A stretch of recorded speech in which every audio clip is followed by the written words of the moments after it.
God afternoon, you guys. We have April 13th, Jesus calling. When I give you no special guidance, stay where you are. Right? God is not only our Father in heaven, but he's also our Father on earth. And this is clear right here. It says, when I give you no special guidance, stay where you are. Just like when you're lost, right? Like in the airport or like a zoo, like you're for some reason in the zebra exhibit trying to feed them M&Ms. Like, I don't know what you're doing, but you get lost as a kid. And the number one thing they always tell you is to stay right where you are, because your parent, the moment that they realize they're not holding your little hand, they're immediately going to start backtracking. When's the last place I saw them? They're going to run back to that spot. So when you're little, at least me, I was taught that whenever I lose my parents, to always stay right where I was, right? That's what I was taught. And that's exactly what God's saying here. When I give you no special guidance, stay where you are, right? When you feel like you have no direction, when you feel like God is not pushing you in any certain directions, or you feel like things are pulling you places that you shouldn't be, God's saying stay put. Right? Stay put, and he is going to come to your aid as fast as possible. Concentrate on doing your everyday tasks in awareness of my presence with you, right? So now he's saying that when you do find purpose, when you do have something, when God does put something in your life, concentrate on that thing. Go forward in confidence, being bold, knowing that even if you fray off that path, you still have an amazing God, an amazing Father that's going to come back looking for you every single time. The joy of my presence will shine on you as you do everything for me. Let me say that one more time. The joy of my presence will shine on you as you do everything for me, right? So God is saying that there will be times in our lives where we feel like we're not doing what we're supposed to do, or we feel like we're stagnant, or we feel like we're unsuccessful, or we're just slow moving, or all those things. We've all had that feeling before. But God's saying that if you go out of your way to do something, right, that isn't of God, that he didn't task you to do, then are you really doing anything of note? Are you doing anything of value? Are you doing anything of worth? Right? The joy of my presence will shine on you as you do everything for me, right? For him. But if you do things that aren't for God, his light will not be shining on you. He will still be there. He'll still be there to support, to love you, right? But his heavenly light will not be shining on you. He will not be able to give you that strength, that power that you need to go forward, to push through, right? Thus you invite me into every aspect of your life.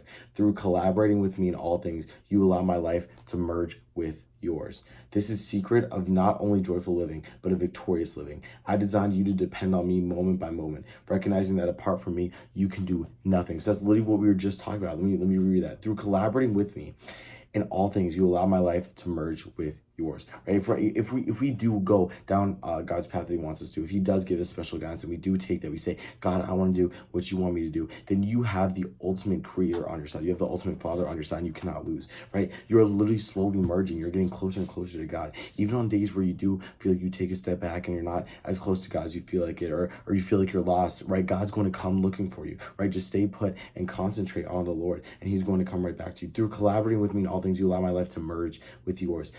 This is the secret of not only joyful living, but of victorious living. And there's a difference there, right? Because so many people love to look at people online, people that are rich, people that live these extravagant lives, and they think they're happy, right? But there's a difference between joy and victory, right? You can be joyous temporarily, right? You can eat a chocolate bar and feel joy in that moment, right? But are you really going to be happy 5 minutes down the line? Are you be happy if you eat more chocolate bars? You're going to be happy in that moment, but then a couple months later, you're going to be fat. And are you going to be happy then with yourself? Are you going to look at yourself in the mirror and be happy then, right? Joy is something that is solely given to us by God. Is that it's sustained happiness that is rooted in love, and it is something that we have so many fake versions of. So much counterfeit joy is perpetuated throughout our world, perpetuated online, perpetuated throughout friends, family, whatever, right? And only God can give that to you. And not only that, only God can make it victorious living. Not only finding joy, not only finding that happiness, that peace that comes with joy, but winning in the Lord, right? Because you can be victorious. You can be victorious in life. You can be victorious in relationships, right? You can make a whole bunch of money and say, I won at life, right? But did you win in your heavenly life? Did you win in your eternal life? And you can't say the same thing there.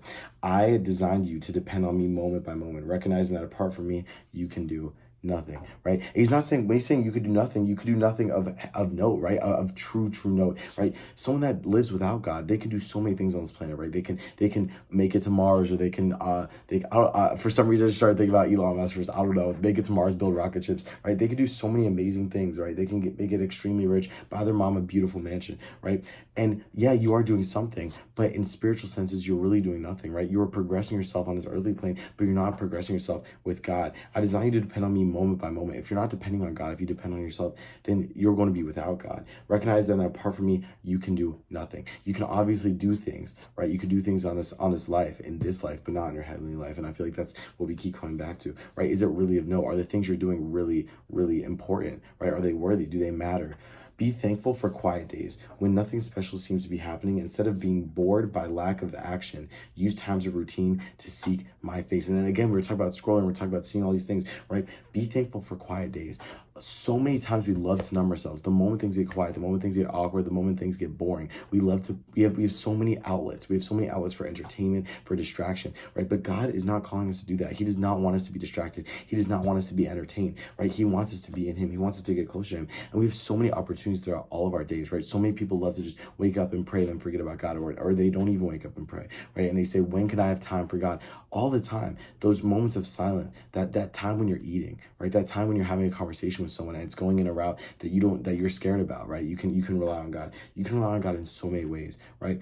And I feel like the best way to start, which also God's saying here, is in those quiet days, is in that time when it's just you alone with yourself. But you're never by yourself. There's always God there with you, right? Instead of being bored by the lack of action, use times of routine to seek my face. And all you do, try to fit God in, especially in those boring times, especially in those quiet times when you do have time, right? You're making an active chance to watch YouTube, to go on Instagram, to scroll on Twitter, than to take time with the Lord. Although this is an invisible transaction, it speaks volumes in spiritual realms. Moreover, you are richly blessed when you walk trustingly with me through the routines of your day. Although this is an invisible transaction, it speaks volumes in spiritual realms, right? You taking that time when you're bored, when you're whatever, right? Whatever, when you have quiet time, those quiet days where you feel like nothing's happening, where you feel like you're stagnant, where you feel like you have no special guidance, right? When God wants you to stay put, right? When you have those days, and you're staying like don't walk away from God. Stay put and allow him to enter your heart, allow him to enter your life, allow him to enter those moments of quiet and fill it with so much joy, so much love, and so much victory, right? Moreover, you can richly blessed when you walk trustingly with me through the routines of your day. You're richly blessed, right? God's going to get you when he's going to get you to where you need to go, right? Just have faith, have that love, and be willing to go that extra step for him because he's worth it. Let's see where this comes from. Colossians 3:23. Whatever you do, work at it with all your heart, as working for the Lord, not for men. John 15:5. I am the vine, you are the branches. If a man remains in me and I in him, he will bear much fruit. Apart from me, you can do nothing. And then we have Psalm 105:4. Look to the Lord and his strength. Seek his face always. Guys, remember, I feel like the number one thing is to always try to do things for the Lord, right? Always, whatever business thing you're thinking about, whatever relationship thing you're thinking about, right? Try to make it fit into the Lord's plan, right? And then if it doesn't fit in the Lord's plan, then just follow the Lord's plan he has for you, because he does have a plan for you. Just take him, and if you don't know what it is, take a moment of silence, sit there, right? And just and concentrate on him. That is what April 13th is about. Love you guys so much, and with that, I'll say amen.